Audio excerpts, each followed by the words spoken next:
But what exactly did that gesture mean?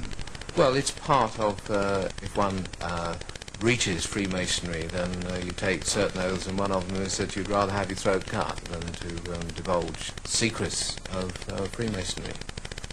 The sign is given by drawing the hand smartly across the throat and dropping it to the side. This is an allusion to the symbolic penalty at one time included in the degree, which implied, as a man of honor, a Mason would rather have his throat cut across than improperly disclose the secrets. I don't think anybody very seriously believes that these threats will be carried out. But this doesn't detract from the psychological force of it. There's nothing like fear to instill loyalty.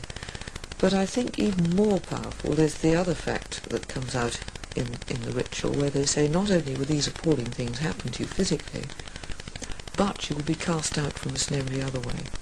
In other words, if you betray the Freemasons, you're like the bloke who runs away in wartime, the chap who lets the regiment down, the one who lets the side down, who suddenly becomes the total outsider, the strikebreaker who's sent to Coventry for 20 years.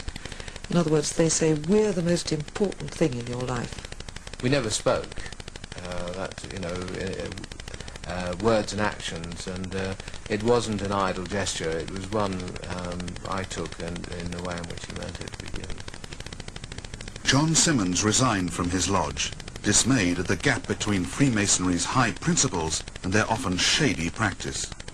You agree to be a good man and true, and strictly to obey the moral law.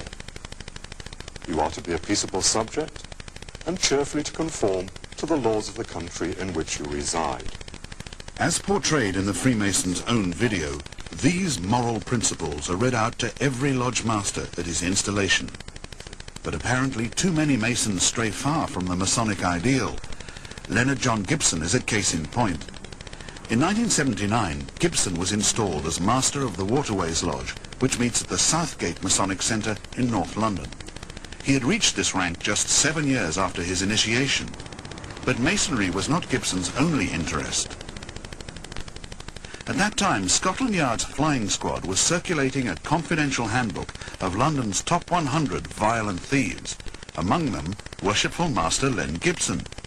On one page was his mugshot, on the next his criminal record, including convictions for handling stolen goods and shop breaking. Gibson's modus operandi, or crime speciality, was shown as armed robbery. Yet there were 8 policemen among the brethren of the Waterways Lodge at the time Gibson was master. One of them was former Flying Squad Chief Inspector John Bryan McNeill, who declined to talk to us. Perhaps these policemen saw no conflict in being in the same lodge as a convicted criminal. If so, they were not alone in this view, as later events proved. Soon after becoming Worshipful Lodge Master, Gibson pulled off one of Britain's biggest ever robberies, the theft of silver bullion worth £4 million.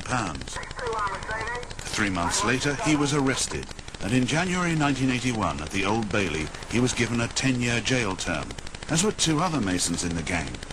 So what happens to Masons convicted of serious crime? They should be excluded from the institution completely. As far as being Freemasons is concerned, there should be no road back. That is my personal opinion. They should be excluded from the order and never be taken back. Not all of Freemasonry feels that way, for the silver robbers weren't thrown out. Throughout Gibson's 5 years in jail, he was listed by the Waterways Lodge as a country member. On his release, the lodge welcomed him back. And even after newspapers revealed that the robbers were Freemasons, the Brotherhood's ruling body, Grand Lodge, decided they could stay in the craft. Then, 6 weeks ago, Grand Lodge changed course. At a 90-minute hearing, the robbers were allowed to plead their case in front of hundreds of Freemasonry's high and mighty. Most voted against the criminals, so they were expelled, but only after an intense and unprecedented debate. We asked Freemasonry's Grand Secretary what was the argument in favour of the robbers remaining in the Brotherhood. Nothing that really held much water. They felt that they'd repaid their debt to society.